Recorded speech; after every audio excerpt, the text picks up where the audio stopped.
السلام عليكم ورحمة الله وبركاته. أهلا بكم في آخر محاضرة في التكتشرنج جوه Substance Painter في الورشة الحالية. تمام، واللي هي حبيت أشاركها معاكم فور فري علشان كل يستفيد. لو أنت لسه في البداية تقدر إنك تعمل نفس النتائج اللي احنا بنعملها دي، بحيث إنك تبتدي أو تكسر الرغبة مع برنامج Substance Painter أو بروسيس التكتشر بشكل عام. فخليني اتكلم على اخر حاجه. انا هعمل لكم بقى بريك داون بحيث الموضوع يكون اسرع وما يبقاش ممل بالنسبه لاي حد بيتابع وبيطبق النتائج اول باول، بحيث ياخد نفس النتيجه اللي احنا وصلنا لها. ابتديت ان انا اجي هنا عند اليلو بلاستيك ديكال دي، وبدات ان انا عملت برضو جروب ليفل او 2 زي ما احنا اوريدي مشينا في خلال البروسيس. وبدأت ان انا اضيف ديتيلز اكتر من خلال برضو الفيل لايرز، مش اكتر من كده. ضفت فيل لاير بالشكل ده، واحتجت الرفنس شانل بتاعتها بالشكل ده بالفاليو دي، بحيث ان انا اضيف. ووزعت طبعا التكستشر بتاعي بالشكل ده برضو من خلال ان انا ضفت ماسك اديتور من خلال السمارت ماسكس هنا. تمام. وتقدر برضو تضيف يعني اما انك تضيف سمارت ماسك جاهز، او انك تعمل الايفكت ده برضو من خلال الفيل لاير وتدخله جرانج. يعني تقدر تاخد نفس النتيجة دي عامة يعني. فده كان شكل الماسك بتاعي كويس بالشكل ده. آه علشان اعمل التباين ده برضو ايه في الرفنس حاجة بالشكل ده كده كويس. بعد كده جبت في اللاير تانية برضو، واستخدمت السوفت ديرت من هنا، اللي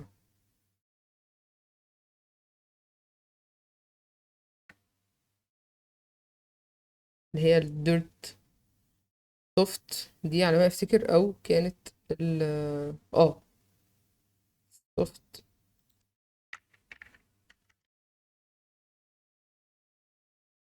سوفت ديرت دي. واستخدمتها ان انا اوزع بيها التكتشر بتاعي برضو بالشكل ده. واحتجت بس الكولر والرفنس، وخليت الرفنس حاجة قليلة زي كده. ليه خليت الرفنس قليل كده؟ بحيث ان انا فين الرفنس، حته ان انا مش عايزه تباين قوي ما بينها وما بين، يعني شايفين، مش عايزه تباين قوي ما بينها وما بين الستيكر نفسه اصلا جلوسي شويه، فانا مش عايزه يكون في تباين. فخليت الرفنس بتاعتي في الرينج ده، بحيث ما يكونش في كونتراست عالي في الرفنس يعني. واخترت لون،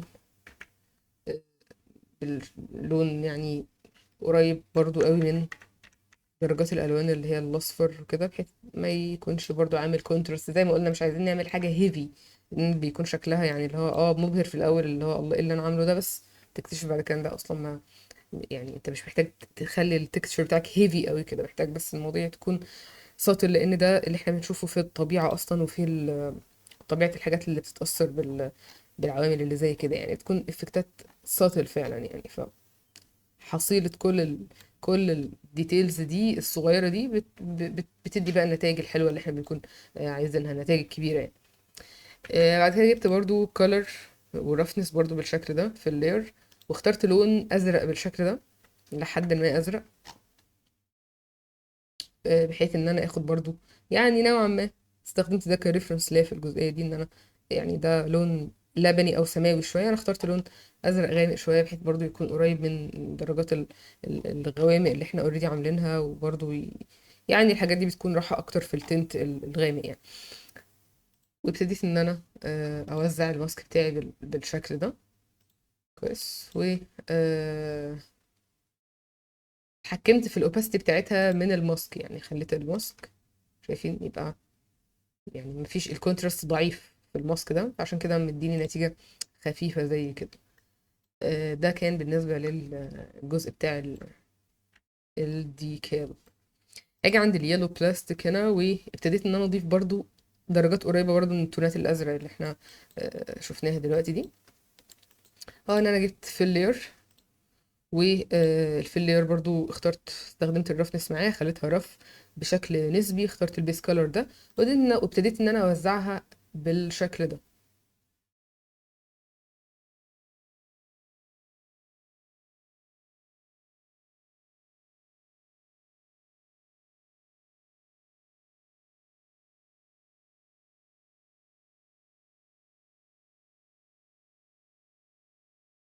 هو واضح ان الماسك ده كان فاضي. اوكي. اوكي ماشي، الماسك ده كان فاضي او لغيته كنسلته، ما علينا. آه، ضفت حاجة زي كده،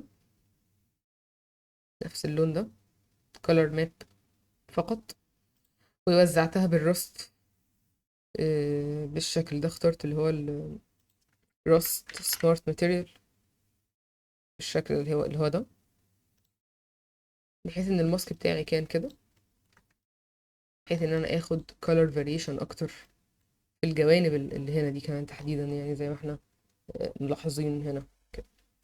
آه، تمام. وابتديت ان انا برضو اكسر التوزيعة شوية بالبينت لاير بايدي، بحيث ان انا اخلي النتيجة بتاعتي تكون كده. برضو جبت، يعني اخترت اعمل ساتل سكراتشز برضو بنفس اللون ده، كولر برضو بس افتح شوية من اللي قبله، انا لاحظ لان ده افتح شوية. حلو. والماسك بتاعي برضو اخترت حاجة زي كده، ميتال ايدج وير. تمام. وده عبارة عن حاجة زي كده،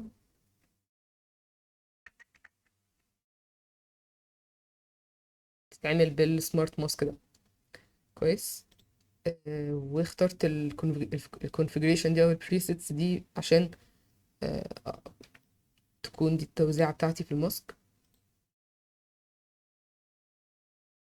بالشكل ده كده.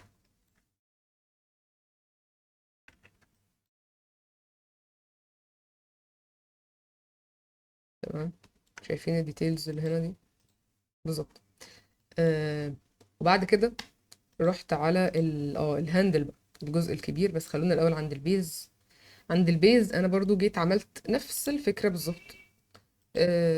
جبت برضو في اللاير، اخترت الكالر والرفنس، وابتديت ان انا اوزع.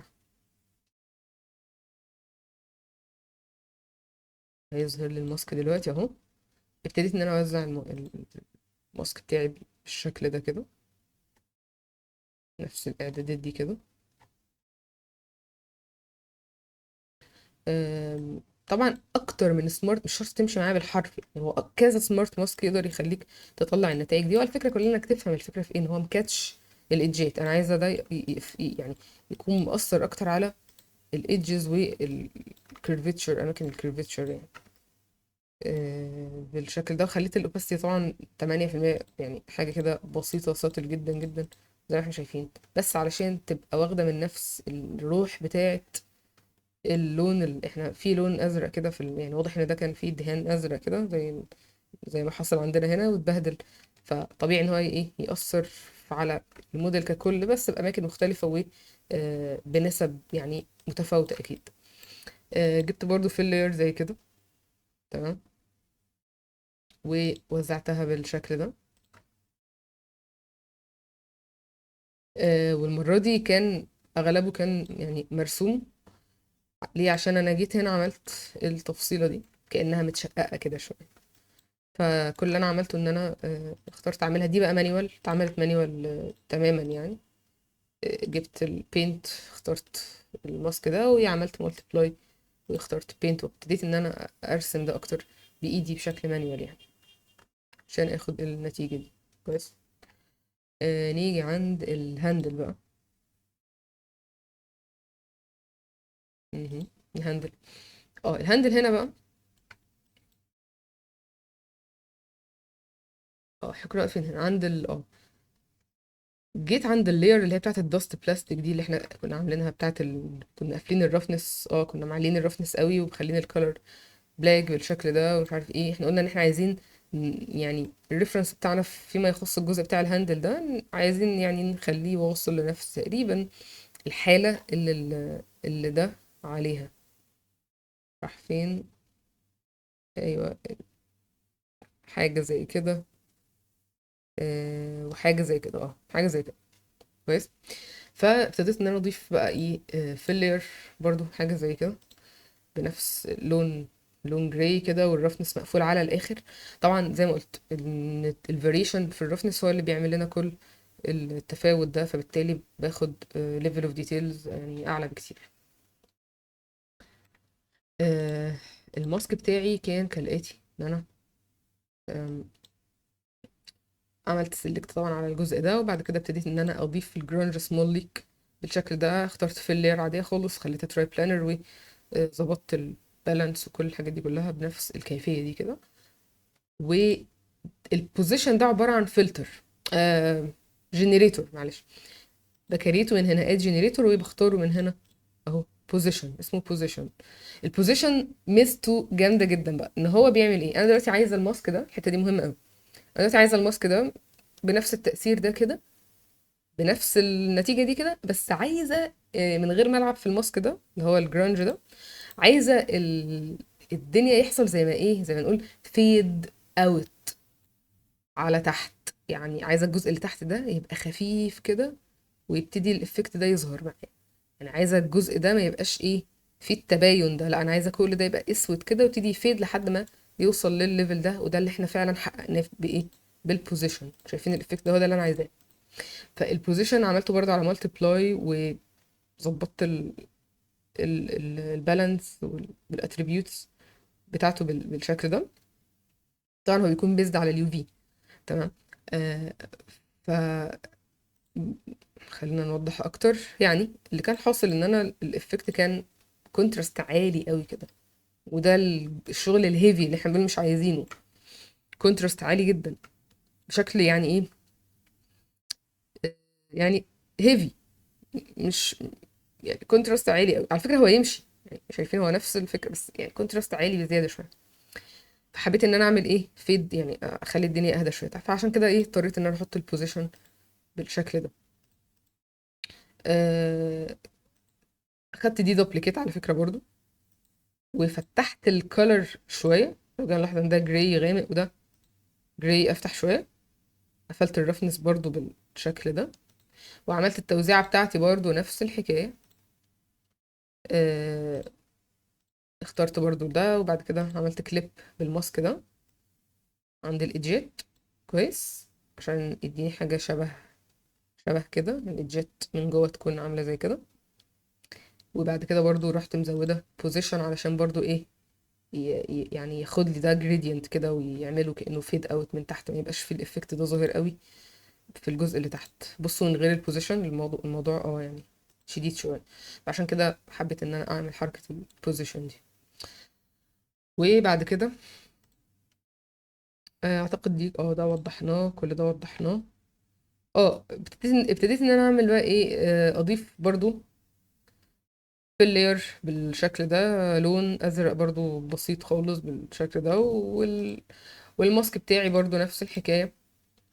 اه الجزء ده كان عامل تأثير على الجزء اللي هنا. الجزء اللي هنا ده كان مهم قوي نلعب فيه برضو شوية، علشان ما كانش واخد تفاصيل كافية قوي.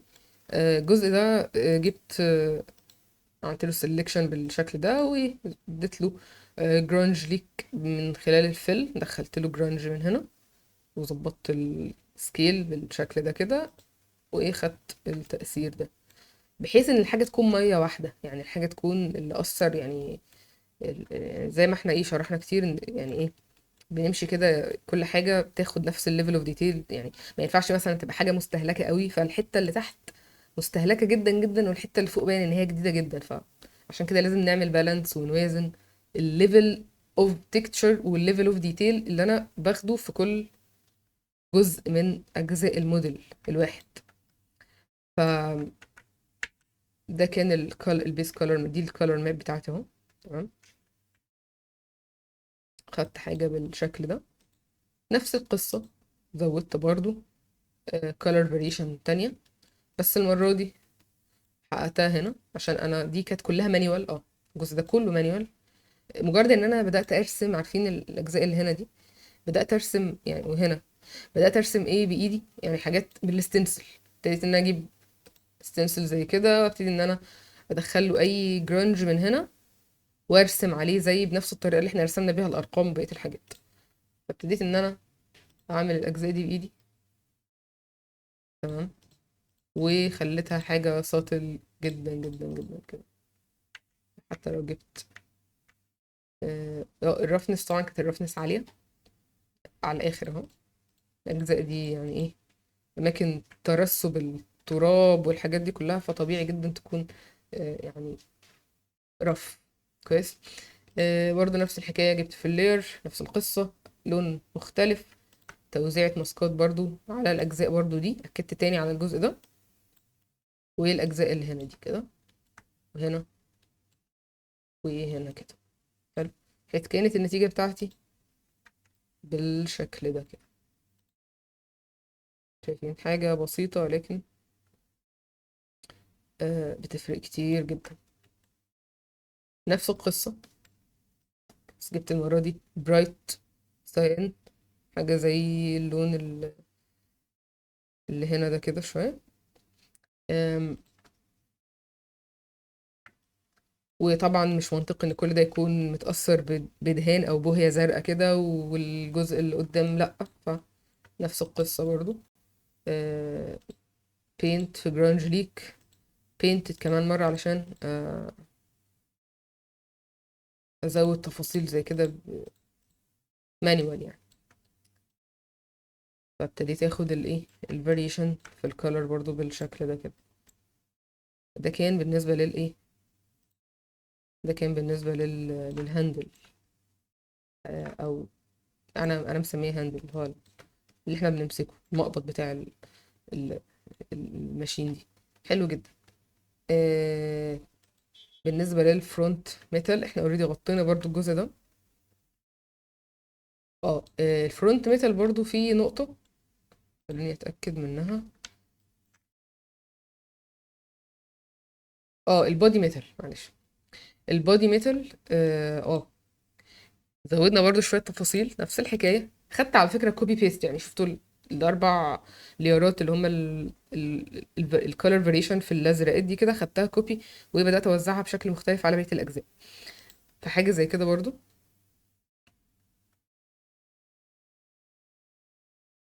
بالتوزيعة دي مؤثر مؤثر أكتر على الجزء اللي فيه الأرقام، والجزء ده بالشكل ده كده. تمام. بحيث اخد التفاصيل دي، شايفين من غيرها بيها موضوع فارق كتير ورياليستيك اكتر طبعا. أه لو جيت ابص برضو على اللاير دي،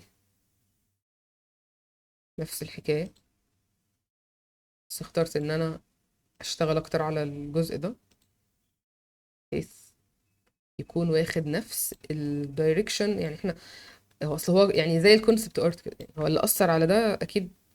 يعني في هنا لون، في اثار للون ازرق، وهنا في اثار للون ازرق. فطبيعي يعني متوقع، خلينا نقول زي هنا كده ان احنا نلاقي شوية برضو حاجات زي كده. نفس القصة هنا. تمام. التوزيعة بتاعتي كانت كده. اوكي. زي كده. تمام.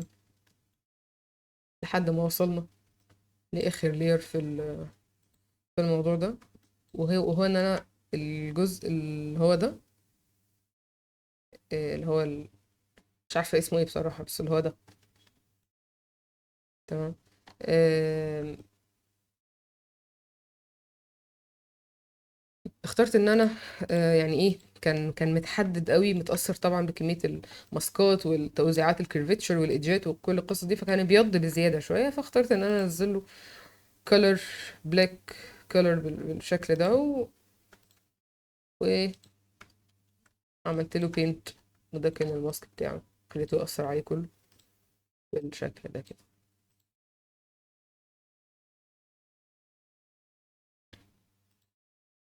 فبس اعتقد ان احنا كده غطينا البيز، غطينا البودي ميتال، فرونت ميتال،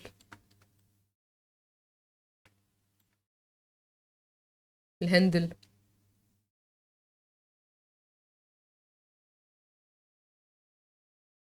يالو بلاستيك بالشكل ده كده.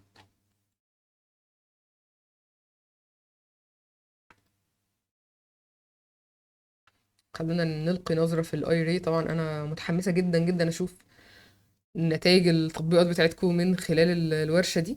يعني انا مستنيه جدا جدا اشوف النتائج، سواء كنت معايا في كورس الانفايرمنت او مش معايا في كورس الانفايرمنت. فانا مستنيه جدا جدا اشوف النتائج، لان يعني زي ما قلت برنامج سبستانس بينتر هو برنامج مشترك ما بين فئه كبيره جدا من الارتست، برنامج لا غنى عنه، سواء كنت انفايرمنت ارتست او سواء كنت 3 دي ارتست او جنراليست او يعني طبعا لو انت شغال تكتشرنج او شغال لوك ديف وشيدنج، فطبيعي جدا هتتعرض لبرنامج زي ده. لو انت شغال حتى في الجيمز طبعا اكيد هتكون شغال على جيم اسيتس وبتعمل تكتشرنج، فبتتعرض لحاجات زي البيكنج والتكتشر طبعا بشكل عام. يعني لازم بتعمل تكتشر لمودلز كتيره جدا في الجيم اسيتس، وفي خلال الاسيت بايب لاين او الاسيت كريشن بايب لاين بالنسبه لك ضروري جدا بنطلع كمان كذا فيرجن من يعني مثلا ممكن انا في نهاية النتيجة دي اطلع اكتر من فيرجن للموديل ده. مرة مثلا واللون اورنج مثلا بدل الاصفر، ممكن اللون يبقى احمر، ممكن اعمله مش عارفة ايه، يعني ممكن نغير ونطلع كذا فيرجن. على فكرة لو عايزين نطلع كذا فيرجن برضه انا هقول لكم على فكرة كويسة جدا، هو انت ممكن تيجي مثلا عند اليلو بلاستيك ده وتيجي تعمل اد لاير عادية خالص، تقول له اد فلتر تخليه يأثر على الكولر كده كده، واضيف حاجة اسمها مثلا ايه، اه حاجة زي ال HSL دي، وخلي طبعا انا ضغطت على دي بالغلط، فدي بتخلي تعمل سولو على الجزء اللي انت عامل له سelection، بيعمل ايزوليت للست نفسها يعني.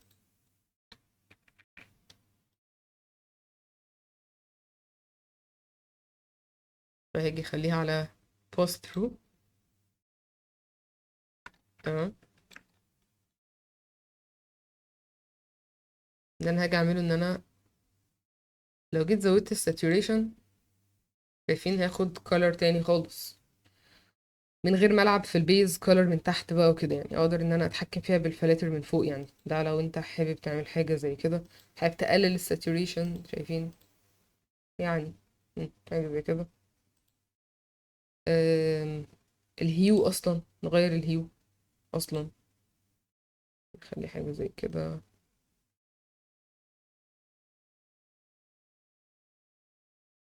يعني حاجة زي كده مثلا. طبعا هو ليه مش مؤثر على الباقي، لان هو على الجزء ده بس، احنا شغالين على التكتشر سيت دي، فهو بالتالي ما بيأثرش على، هو بيأثر على اللايرز بتاعت التكتشر سيت الواحدة مش على كل حاجة اكيد.